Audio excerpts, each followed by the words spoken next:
Hello, this is Kent from Easy Test Pool Supplies, and today we're talking about Spa Down from Leisure Time.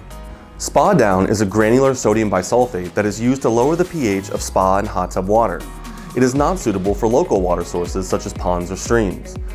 Recommended levels of pH are between 7.2 and 7.8, and Spa Down is compatible with all sanitizers including chlorine, bromine, and biguanide. To use, if the pH is above a 7.8, apply by the quarter ounce for every 500 gallons to still water and then apply circulation only for 30 minutes and then retest. If the water is still above a 7.8 on the scale, repeat the steps. If you have any other questions or you'd like to purchase, visit us at easytestpools.com or stop by any of our stores. Thanks for watching.